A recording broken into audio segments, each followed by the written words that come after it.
नमस्कार दोस्तों, स्वागत है आपका आपके अपने चैनल आरपीएससी एग्जाम्स पाठशाला में। दोस्तों, अभी हम पढ़ रहे हैं भारतीय संविधान का निर्माण, ठीक है।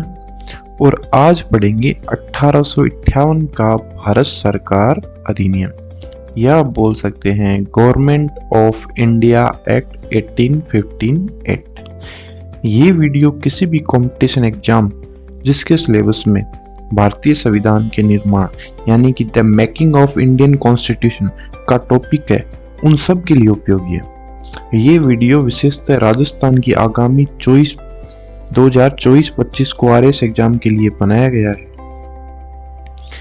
अभी हम ब्रिटिश शासित भारत में उन घटनाओं के बारे में पढ़ रहे हैं जो भारतीय संविधान निर्माण में उपयोगी थी, और ये दो भागों में अपन पढ़ रहे हैं। एक भाग अपना पिछले वीडियो के साथ कंप्लीट हो चुका है। पहला भाग कौन सा था?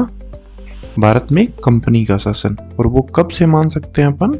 वो मान सकते हैं 1764 के बक्सर के युद्ध से लेकर 1858 तक, यानी कि भारत सरकार का अधिनियम आने तक। और दूसरा भाग है 1858 से 1947 तक, ठीक है। और वो है क्राउन का शासन। 1858 से 1947 तक का क्या है? क्राउन का शासन, जो शुरू होता है भारत सरकार के अधिनियम से। तो चलिए शुरू करते हैं। इस लेसन को अपन 5 पॉइंट्स में कवर करेंगे। तो चलिए करते हैं पहला पॉइंट। देखिए, पहला पॉइंट पढ़ते हैं।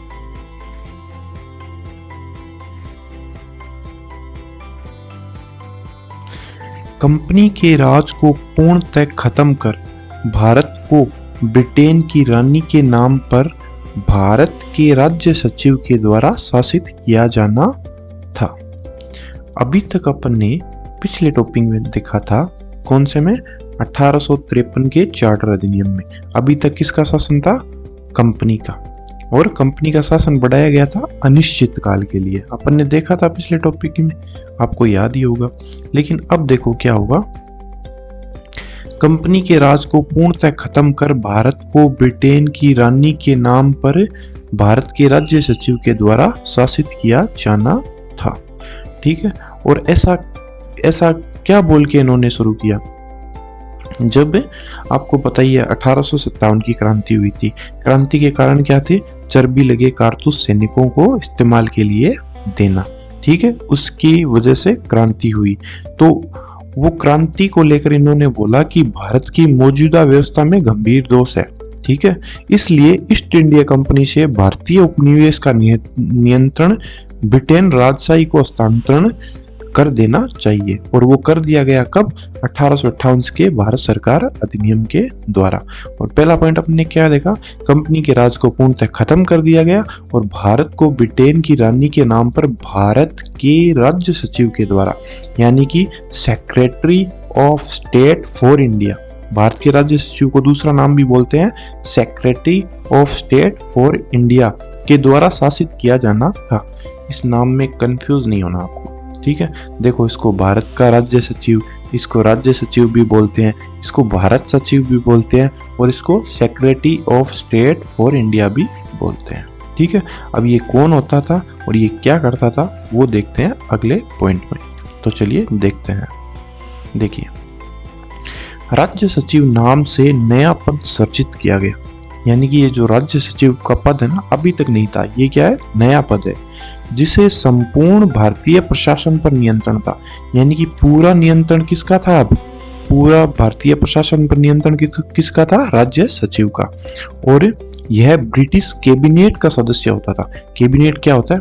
मुख्य मंत्रियों का समूह है। जो मुख्यमंत्री होते हैं ना, सेंटर में जो मुख्यमंत्री होते हैं, उनके ग्रुप को क्या बोलते हैं? कैबिनेट। तो यह ब्रिटिश कैबिनेट का सदस्य होता था और अंततः ब्रिटिश संसद के प्रति उत्तरदायी होता था। और यह किसके प्रति उत्तरदायी होता था? रिस्पॉन्सिबल होता था ये ब्रिटिश संसद के प्रति उत्तरदायी होता था। प्रथम राज्य सचिव लॉर्ड स्टैनली था। तो देखो, इस क्वेश्चन में कितनी काम की बातें हैं। आपको सीधा सीधा क्वेश्चन ये बन जाता है, भारत का प्रथम secretary of state for India first कौन था? Lord Stanley. ठीक है, तो ये ब्रिटिश कैबिनेट का सदस्य होता था और ये किसके प्रति आंसरेबल होता था? ब्रिटिश पार्लियामेंट के प्रति, और ये एक नया था। ठीक है, अब किसका नियंत्रण हो गया? Secretary of state for India का नियंत्रण हो गया किस पर? पूरे भारतीय एडमिनिस्ट्रेशन पर। किस अधिनियम के द्वारा? 1858 के भारत सरकार के अधिनियम के द्वारा। ठीक है, अब देखते हैं तीसरा पॉइंट। अब देखिए, अब ये जो राज्य सचिव था ना, आप देखिए, राज्य सचिव की सहायता के लिए 15 सदस्यीय परिषद का गठन किया गया। अब ये जो राज्य सचिव था, जिसको पूरे भारत का एडमिनिस्ट्रेशन संभालना था, इसकी सहायता के लिए क्या बनाएगी? 15 सदस्यीय परिषद।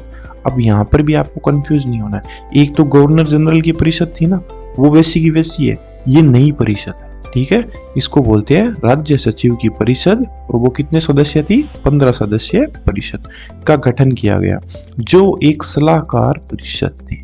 ये किसको सलाह देती थी? Secretary of state for India, यानी कि राज्य सचिव, यानी कि भारत सचिव की सलाहकार परिषद थी। कितने सदस्य हुए थी? 15 सदस्यों की थी। यहाँ से भी क्वेश्चन पूछा जा सकता है, कितने सदस्यों की परिषद थी? 15 सदस्यों की। अब देखिए, इसका अध्यक्ष भारत सचिव को बनाया गया। ये जो 15 सदस्यीय परिषद थी, इसका अध्यक्ष कौन था? अध्यक्ष कौन था? भारत सचिव। भारत सचिव को बनाया गया। इनके वेतन एवं भत्ते भारतीय राजस्व से दिए जाने का प्रावधान किया गया। यानी कि ये जो सलाहकार परिषद थी, इसको एक दूसरा नाम भी था, इसको भारत परिषद, भारतीय परिषद भी बोलते थे। ये राज्य सचिव की 15 सदस्य जो परिषद थी, सलाहकार परिषद, इनको भारतीय परिषद भी बोला जाता था। इसका अध्यक्ष कौन था? भारत सचिव। और इनके वेतन और भत्ते किससे दिए जाते थे? भारतीय राजस्व से। ठीक है, चलिए देखते हैं अगला पॉइंट। भारत के गवर्नर जनरल। अभी देखो, अभी थोड़ा हिस्ट्री में चलते हैं अपन। सबसे पहले 1773 से पहले क्या होता था? 3 प्रेसिडेंसियां थी, बंगाल, मद्रास और मुंबई। ठीक है, इन सब के गवर्नर होते थे, जो वहां के कानून बनाते थे और उनको लागू करते थे। लेकिन 1773 के रेगुलेटिंग एक्ट में क्या हुआ था? 1773 के रेगुलेटिंग एक्ट में ये हुआ कि बंगाल के गवर्नर को बंगाल का गवर्नर जनरल बोलेंगे, और वो सबसे पहला कौन था? Warren Hastings. और वो इन दोनों के ऊपर था। कौन कौन सी प्रेसिडेंसियों के? मुंबई और मद्रास की। फिर क्या हुआ? 1833 में एक चार्टर और आया, उसमें क्या बोला कि बंगाल का जो गवर्नर है उसको भारत का गवर्नर जनरल बोलेंगे। ठीक है, भारत का गवर्नर जनरल बोलेंगे। और अब फाइनली क्या हुआ? भारत के गवर्नर जनरल का नाम क्या कर दिया गया? वाइसराय कर दिया गया। ठीक है, वह भारत सचिव की आज्ञा के अनुसार कार्य करने को बाध्य था। ये कितना बड़ा पॉइंट है, देखो। अभी तक ब्रिटिश जो संसद थी वो एक डायरेक्ट शासन नहीं करती थी। अब देखो, उसका डायरेक्ट शासन हो गया। भारत सचिव की आज्ञा के अनुसार कार्य करना था। किसको? वाइसराय को। किसको? वाइसराय को।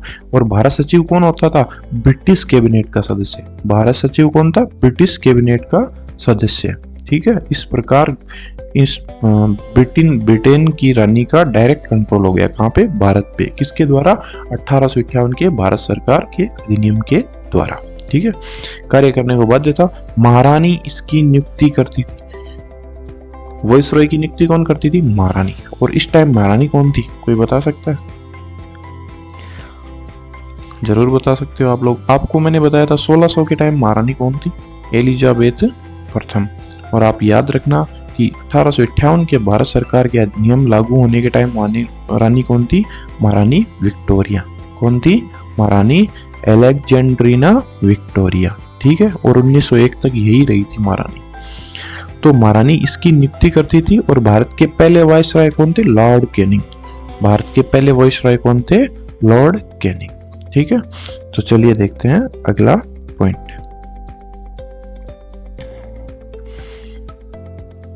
अब देखो, सबसे इंपॉर्टेंट बात, अभी तक अपन ने ये दोनों नामों को अच्छी तरीके से पढ़ा है ना। नियंत्रण बोर्ड और निदेशक मंडल समाप्त कर भारत में शासन की द्वैध प्रणाली समाप्त कर दी गई। इनकी शक्तियां भारत सचिव को दी गई। आप मुझे बताओ नियंत्रण बोर्ड क्या था, आप मुझे बताओ निदेशक मंडल क्या था। मैंने आपको बहुत अच्छे तरीके से बताया। निदेशक मंडल क्या था, निदेशक मंडल शुरू से ही था, जब से कंपनी आई थी ना तब से ही निदेशक मंडल था। और कितने सदस्य था, 25 सदस्य निदेशक मंडल हुआ करता था। और वो कौन थे, कंपनी के जो शेयर होल्डर है ना वो बंदे चुनते थे कि आप लोग कंपनी के शासन पर अपना नियंत्रण करोगे और निगरानी करोगे। वो निदेशक मंडल को कब ब्रिटिश संसद के प्रति उत्तरदायी बनाया गया, 1773 के रेगुलेटिंग एक्ट के द्वारा, ठीक है। और फिर एक इंपॉर्टेंट चेंज आया, क्या इंपॉर्टेंट चेंज आया, 1784 के पिट्स इंडिया एक्ट में निदेशक मंडल खाली व्यापारिक मामलों तक सीमित हो गया और एक नया बोर्ड बनाया गया जिसको क्या बोला, बोर्ड ऑफ कंट्रोल। क्या बोला, बोर्ड ऑफ कंट्रोल, नियंत्रण बोर्ड। अब सैनिक, नागरिक और प्रशासनिक काम किसको दे दिए गए, नियंत्रण बोर्ड को। यानी कि ब्रिटिश क्राउन ने अपने हाथ में ले लिया व्यापार को छोड़ के बाकी सारे भारतीय काम। अब इस प्रकार ये दो व्यवस्थाएं चल रही थी, यहाँ पर दो लोगों का शासन चल रहा था, कहाँ पर, भारत में। अब क्या किया गया, 1858 के भारत सरकार के अधिनियम में नियंत्रण बोर्ड और निदेशक मंडल दोनों को समाप्त कर दिया गया और भारत में शासन की द्वैध प्रणाली समाप्त हो गई और इनकी शक्तियां किनको दी गई, भारतीय सचिव को, या फिर आप बोल सकते हो भारत के राज्य सचिव को, या फिर आप बोल सकते हो secretary of state for India को। और सबसे पहला कौन था, Lord Canning, sorry Lord, Bharat का सेक्रेटरी ऑफ स्टेट फर्स्ट कौन था, लॉर्ड स्टैनली। ठीक है, इसी के साथ अपना ये टॉपिक खत्म होता है दोस्तों। अगले टॉपिक में अपन पढ़ेंगे 1861 का भारत परिषद अधिनियम। ठीक है, अभी के लिए गुड बाय, जय हिंद। अगर ये वीडियो आपको पसंद आया दोस्तों और इसी टाइप के वीडियो आरएस परीक्षा, आगामी आरएस परीक्षा के लिए आप चाहते हो तो इस चैनल को प्लीज़ सब्सक्राइब करो ताकि आपको ऐसे वीडियो समय समय पर मिलते रहें। धन्यवाद, जय हिंद।